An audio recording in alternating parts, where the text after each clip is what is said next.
Hello everyone, welcome to my channel. Please subscribe and keep watching more details. Sheila Carter finally gets a happy ending on The Bold and the Beautiful. The Bold and the Beautiful writers have done the impossible, has Sheila Carter, Kimberlin Brown, actually gotten her redemption on the CBS soap. After decades of being one of daytime TV's biggest villains, and with over a dozen murders under her belt, viewers never thought that they would see the day that Sheila was finally the good guy. Did Luna Nozowa, Lisa Yamada, actually give her grandmother a gift that money can't buy when she went on her shooting spree? Keep reading to find out. Here's what's happening next week on Bold and Beautiful. Steffi banned Sheila Carter. Sheila Carter has been trying desperately to be a part of her son, Dr. John Finnegan's, Tanner Novlan, life. The former villain has turned over a new leaf and been on her best behavior at Il Giardino. But Steffi Forrester, Jacqueline Missins Wood, refused to see her progress and give her husband Finn a chance to get to know his birth mom. Can Steffi really keep Finn from interacting with Sheila Carter after she saved her life and her son Hayes' life? Sheila had been trying to warn Finn and Steffi that Luna was going to strike for days, and everyone blew her off. When she realized what her granddaughter was up to, Sheila raced to the rescue, and even took a bullet in the foot when she was trying to save her daughter-in-law. Sheila plays the hero. After how unforgiving Queen Steffi has been, Sheila could have just walked away and let Luna do her thing. Not only did Sheila save her life, she took a bullet for Steffi too.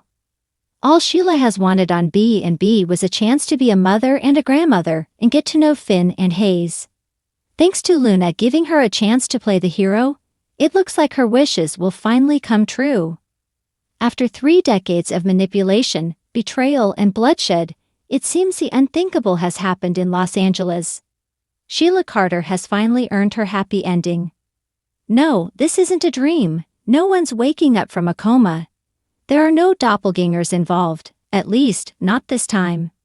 It began quietly, almost suspiciously. The usual smirk Sheila wore like armor had faded, replaced by something new.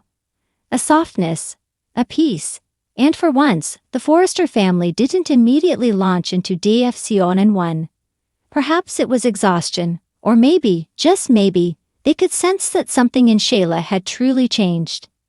It started when Deacon Sharp, the only man who ever saw the woman behind the madness, proposed to her again. This time, not in a moment of desperation or lust, but with quiet sincerity. On one knee, behind Il Giardino after hours, under a sky painted lavender and gold. Sheila had stared at the ring for several long moments, trembling, not with fear, but with disbelief. "I'm not that woman anymore," she whispered. "I don't deserve this." "Yes, you do," Deacon said firmly, taking her hand. "You deserve something good. After all the wreckage, maybe it's time we start building something."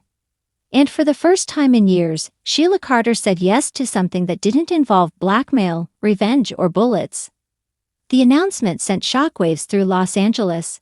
Brooke Logan spat out her mimosa when she heard. Rich Forrester nearly choked on his disgust.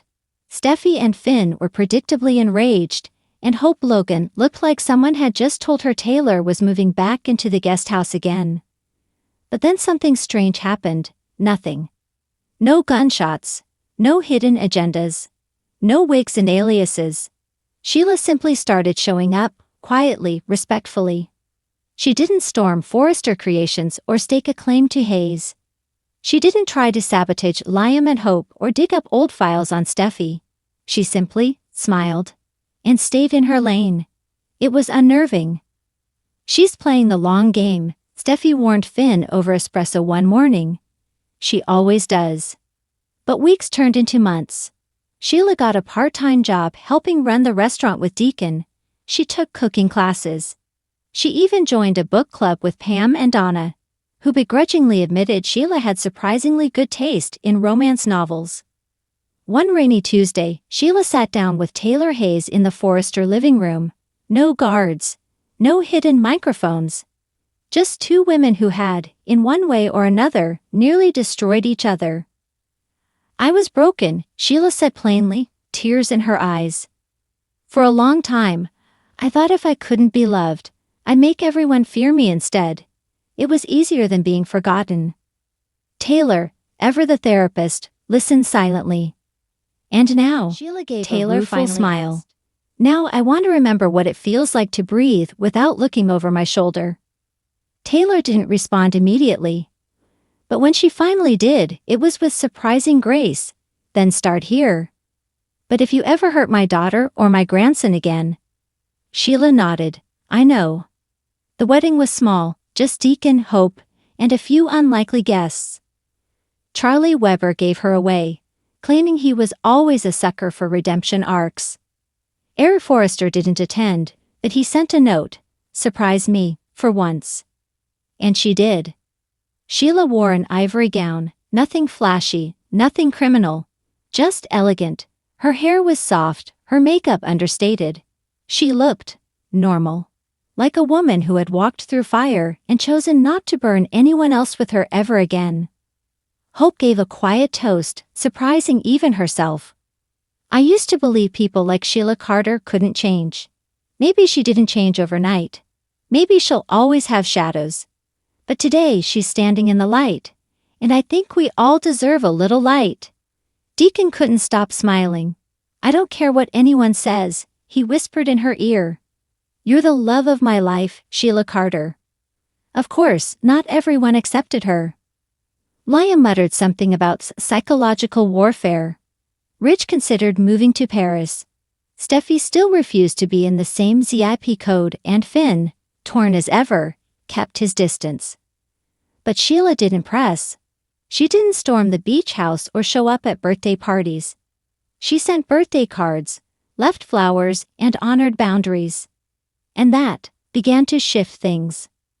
One afternoon, Finn caught Sheila volunteering at the children's wing of the hospital.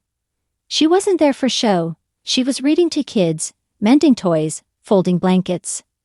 You're not here to get to me, he asked cautiously. No, Sheila said. I'm here to prove to myself that I can be someone better. And though he didn't forgive her fully, not yet, he nodded. It was a start. Months later, Eric hosted a fundraiser for mental health awareness. To everyone's surprise, Sheila was there, not in the shadows, but at the front table as a keynote speaker. She spoke plainly about her past, her pain, the chaos she had caused. She didn't ask for sympathy, only accountability and a chance to move forward. I spent too long living like a ghost, haunting people who try to love each other. But ghosts aren't meant to linger. I'm ready to live, and love, without fear. By the end of her speech, even Ridge had stopped scowling. Pam handed her a lemon bar. Don't make me regret this, she muttered. In the end, Sheila Carter didn't get her happy ending because she was forgiven by everyone. She got it because she earned it, slowly, painfully, without shortcuts. She chose love over obsession, peace over power.